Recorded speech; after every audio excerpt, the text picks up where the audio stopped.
శ్రీ కొట్టు సత్యనారాయణ గారు మాట్లాడతారు. ఇవాళ రాష్ట్ర ప్రజలు అనుభవించడమే కాదు, దేశ ప్రజలందరూ కూడా జగన్మోహన్ రెడ్డి గారి పరిపాలన విధానాన్ని గమనిస్తూ ఉన్నారు. దాంట్లో వ్యత్యాసం ఏంటంటే, ఎప్పుడైతే గ్రామ స్వరాజ్యం అంటూ ప్రతి ఒక్కళ్ళు కూడా గాంధీ గారి నినాదం ఏదైతే గ్రామ స్వరాజ్యం సాధించిన రోజునే దేశానికి స్వాతంత్రం వచ్చినట్టని చెప్పారో, అది నినాదంగా ఉందో తప్ప ఎవరు అనుసరించిన సందర్భాలు చాలా తక్కువ.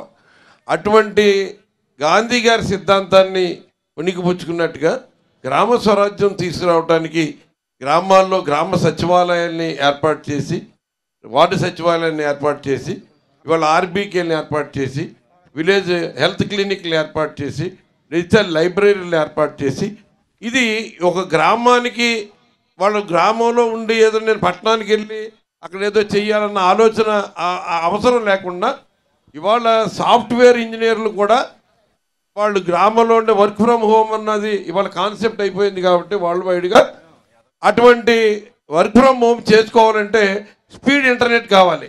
ఆ ఇంటర్నెట్ను కూడా మన ఈ డిజిటల్ లైబ్రరీలో ఏర్పాటు చేసి ఒక 10 మంది అక్కడ కూర్చుని వర్క్ ఫ్రమ్ హోమ్ కింద అక్కడే ఉండి అక్కడ వర్క్ చేసుకునే విధంగా ఇవాళ గ్రామ సచివాలయాల్లో ప్రజలకు ఏం కావాలితే అది దగ్గర 500 సర్వీసుల్ని ఫ్రీగా అక్కడ అందజేసే విధంగా మనకి ఇంతకుముందు మీ సేవలు అందజేసేవారు.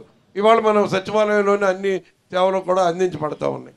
మరి ఇంత విప్లవాత్మకమైన మార్పు పరిపాలనలో వచ్చిందంటే అది కేవలం ఒక జగన్మోహన్ రెడ్డి గారి ఆలోచన వల్ల వచ్చింది. ఇవాళ ఆయన ఆలోచన చూసిన తర్వాత అందరూ రాజకీయాల్లో తలాలు పండిపోయినాయనుకుని చెప్పుకునే వాళ్ళందరూ ఇవాళ మనకు రాని ఆలోచన జగన్మోహన్ రెడ్డి గారికి ఎలా వచ్చింది, ఇవాళ గ్రామ పరిపాలన ప్రజల్లోకి తీసుకెళ్ళిపోయారు. ఇవాళ కరోనా వచ్చింది, ప్రపంచవ్యాప్తంగా కరోనా వ్యాపించింది. ప్రపంచంలో ఉన్న ఏ దేశంలో కూడా ఏ రోజుకు ఆ రోజు వాళ్ళు అంత టెక్నాలజీ డెవలప్ అయిన కంట్రీల్లో కూడా హౌస్ వైజ్ రిపోర్టు వాళ్ళు ఏ రోజుకు ఆ రోజు సేకరించలేకపోయారు. ఒక ఆంధ్ర రాష్ట్రంలో ఏ రోజుకు ఆ రోజు ఏ ఇంట్లో ఎంతమంది ఉన్నారు, ఏ వ్యక్తి కొత్తగా వచ్చాడు, ఆ వ్యక్తి పరిస్థితి ఆరోగ్య పరిస్థితి ఎలా ఉంది, ఆ ఇంట్లో ఉన్న వాళ్ళందరికీ జ్వరం ఎలా ఉంది, టెంపరేచర్ ఎలా ఉంది, దగ్గు ఉందా లేకపోతే రొబ్బ ఉందా, ఇవన్నీ ఏ రోజుకు ఆ రోజు రిపోర్టు అందించిన మన వాలంటీర్ వ్యవస్థ.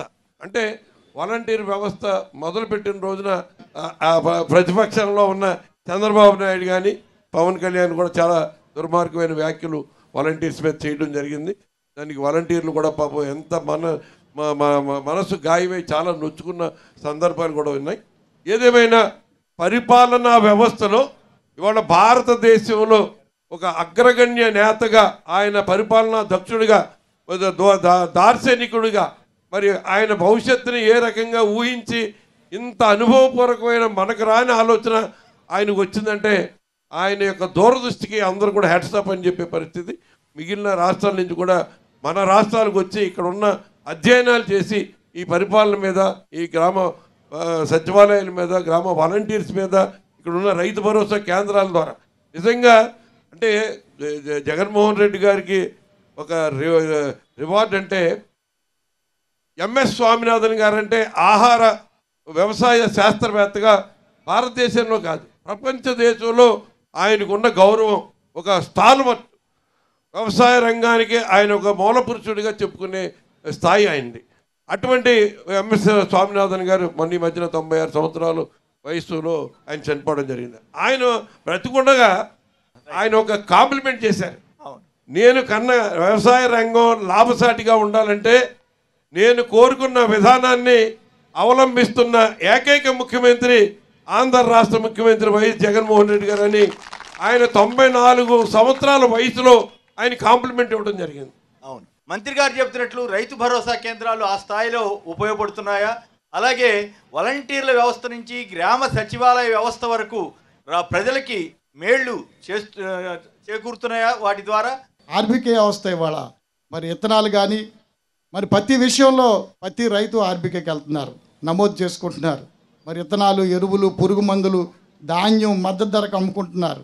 మరి కార్బన్ నాయిస్ కాలంలో ఇప్పుడు బ్రహ్మాండంగా మరి మా జిల్లాలో బ్రహ్మాండంగా డబ్బులు కానీ వ్యవహారం కానీ జరుగుతూ ఉంది.